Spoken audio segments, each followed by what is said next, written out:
Bonjour à tous, 大家好, je suis Li Song au Xujiahui Park de Shanghai. Le journal débridé, émission numéro 5. Vous connaissez la musique. On vous parle de la Chine, de la vie ici, de la culture, avec un point de vue décalé, informatif et parfois drôle. Pour vous épauler un petit peu en ces temps difficiles, une petite citation. Je sais bien que vous aimez ça, hein. Lao Tzu a dit, il faut trouver la voie.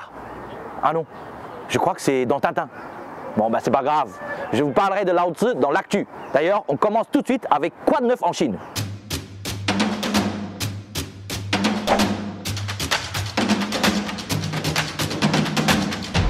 On commence comme d'habitude avec l'actu insolite et décalée en Chine. Je vous présente quelques news que vous n'avez pas vu forcément passer dans les médias mainstream. Ici à Shanghai, il fait encore un beau ciel bleu, même si les températures se radoucissent. C'est le moment préféré de pas mal de gens, juste avant l'hiver où il fait froid et humide. Alors, c'est la saison où on commence à manger des hot pots. Vous savez, ces fondus incroyables où vous mélangez tout ce qui se mange dans un pot d'eau bouillante. Je sais, comme ça, on dirait plutôt la marmite de potions magiques de Panoramix. Mais essayez, c'est très très bon. Pour recharger une batterie, ça prend du temps. À Pékin, les taxis vont désormais pouvoir s'échanger leur batterie. La société chinoise BAIC a créé des batteries interchangeables. Au lieu d'aller à la station essence, vous irez à une station de batterie où une machine vous changera de batterie en un rien de temps. Et comment faire si vous vous trouvez en rade? Ils ont pensé à tout. L'application Orton vous permet de localiser la station la plus proche. Ça, c'est hyper pratique. Moi, j'aimerais beaucoup avoir la même application pour mon scooter électrique. Parce que le débat est lancé en France. Je vais me lancer, je n'ai pas peur. Je l'avoue, je trouve que les livres sont un produit de première nécessité. Alors, voici une recommandation de lecture avec un livre publié par les éditions Erol. Découvrir le taoïsme, histoire, courant, fondement et pratique, par Marc Lebranchu. Le taoïsme est l'une des 3 grandes traditions spirituelles chinoises. Vous connaissez les 2 autres? Confucianisme et bouddhisme. Mais c'est aussi l'une des moins bien comprises. Pourtant, c'est à l'origine de pratiques très connues comme le feng shui et le qigong. Vous qui aimez la philosophie, vous aimeriez vous retourner le cerveau avec des phrases de Lao Tzu comme « Les vraies paroles ne séduisent jamais. Les belles paroles ne sont pas vérité. Les bonnes paroles n'argumentent pas. Les arguments ne sont que discours. Celui qui sait n'a pas un grand savoir. Un grand savoir ne connaît rien. » De quoi vous faire gamberger un peu? Les vacances d'hiver approchent. Et pour vous, comme pour moi, le ski à Courchevel ou à Megève, ça semble mal barré. Alors à Shanghai, un nouveau sport gagne en popularité. Le ski dans un mall. Au TX Mall de la Huaihai Road. Vous pouvez skier en toute saison, entre 10h et 22h. Ça coûte 188 kuai, l'équivalent de 25 € pour 3 fois 10 minutes. Je sais, ça fait cher, mais le matériel est inclus. Bon, par contre, si vous voulez skier plus souvent, ça vous coûtera l'équivalent de 3600 € à l'année. Mais franchement, à ce prix-là, vous pouvez vous payer 10 week-ends à la station de ski de Yapuli à côté de Pékin ou bien de Changbaishan dans le nord de la Chine. C'est pas aussi bien que le Mont Blanc, mais on fait avec ce qu'on a. À Shanghai a eu lieu la 3e exposition d'importation avec pour inviter de nombreuses entreprises françaises. Cocorico! Pour l'occasion, des personnalités françaises connues et moins connues ont fait des petits messages aux consommateurs chinois. Vous les connaissez? Je m'appelle Hélène. À cette occasion, les médias ont interviewé des Chinois sur leur vision de la France et des produits français. Sans surprise, le mot qui revient le plus souvent, c'est « Langman ». Et les produits les plus connus sont le vin, les fromages, les cosmétiques, le luxe, mais aussi Decathlon, Carrefour et les macarons. À ne pas confondre avec votre président Macron. Ça se prononce presque pareil en chinois. Merci de cette initiative. Xie. Un livre rare français a été remis à la Bibliothèque nationale de Chine le 4 novembre. Rare. Pourquoi? C'est un livre de 1688 de François Bernier. Confucius ou la science des princes. Il a été offert l'année dernière par le président Macron.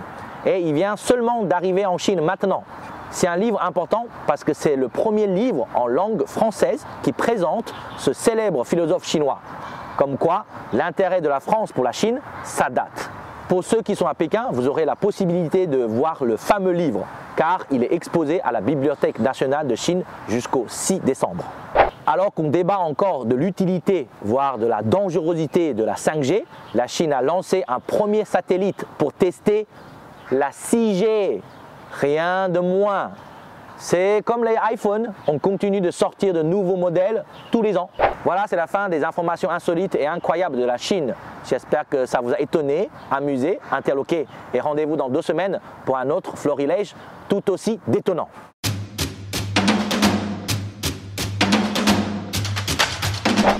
Chaque seconde, des milliers de Chinois mangent leur repas emporté, tapotant leurs écrans pour retrouver une bonne émission de variété. Cette activité est tellement populaire que même les émissions les plus nulles arrivent à accumuler plusieurs millions de vues. Bon, vous aussi, hein, il y a sûrement une émission que vous adorez, mais que vous n'aurez jamais regardée. Hein. Moi, j'étais fan de Questions pour un champion quand j'étais étudiant, avec Julien Lepers, le « oui, oui, oui, oui, oui, oui, oui ». Vous vous souvenez? Bon, aujourd'hui, je vais vous parler des stars de ces émissions en Chine. Demande à n'importe qui ce qu'il regardait à la télé dans les années 2000 et il te dira Ta Zhangwei. Ce chanteur punk a créé son propre groupe de rock à l'âge de 15 ans. Et punk en Chine, ça n'a jamais été hyper populaire. Hein. Pourtant, il est devenu la vedette des émissions de variété chinoises. Les gens adoraient son humour sec, ses punchlines et la façon dont il incitait les gens à s'ouvrir l'esprit. Mais Ta Zhangwei est devenu connu surtout parce qu'il faisait réfléchir les gens à travers ses chansons. Vous imaginez? C'est comme si Didier Vampas présentait « N'oubliez pas les paroles » à la place de Nagui. Ce serait révolutionnaire. En 2018, Yang Chaoyue, une totale inconnue, a gagné la finale de l'émission de danse Create 101. Cette jeune femme née à la campagne était ouvrière depuis l'âge de 16 ans. Elle n'avait absolument aucun talent dans la danse. Mais son énergie et son histoire ont plu au public. En plus, elle n'était pas moche. Bon, ça aide. Vous me direz, dans la télé-réalité, c'est souvent le cas. En France, vous avez l'inverse. Dans Danse avec les stars, d'anciennes célébrités apprennent à danser. Mais avouez que vous aimez les regarder, surtout si elles se plantent. En Chine, ce mythe de la fille venue de nulle part, qui devient connue, a été repris dans de nombreux gifs et a répandu partout sur Internet. Prenons encore l'exemple de Five Guys, qui sont devenus incroyablement connus dans l'émission Summer of the Band cet été. Le groupe a été formé par Ren Ke et Amao, qui ont un look qui rappelle les années 90. Ce qui a vraiment marqué les spectateurs chinois, ce n'est pas leur physique, mais surtout la manière dont ils tournent leurs clips. On les voit souvent retourner la caméra et montrer toute l'équipe qu'il y a derrière, qu'ils appellent affectueusement « mes frères ». De cette manière, ils créent une proximité avec le public. Alors que tirer de tout ça? Le chanteur punk fait réfléchir par l'humour. Le succès de l'ouvrière qui ne sait pas danser fait rêver ceux qui cherchent la célébrité. Le groupe style années 90 ramène un peu de nostalgie aux écrans. Les prochaines célébrités seront-elles plus internationales?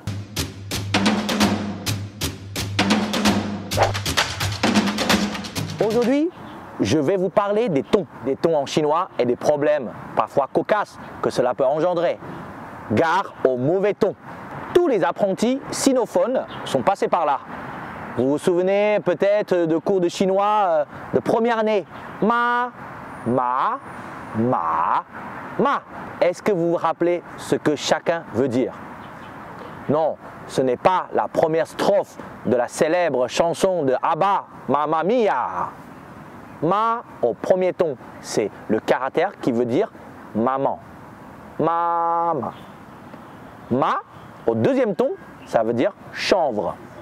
Ma au troisième ton, cheval. Ma au quatrième ton, ça veut dire engueuler. Du coup, on peut s'amuser à créer des virelangues comme mama, mama signifie maman insulte-t-elle le cheval? Vous l'avez compris, il faut se méfier des mauvais tons ou vous risquez de vous prendre une main dans la figure ou plus généralement susciter l'incompréhension totale. Il y avait un poème très célèbre pour ça, écrit uniquement avec la syllabe shi, S-H-I. Et le pire, c'est que ça avait du sens.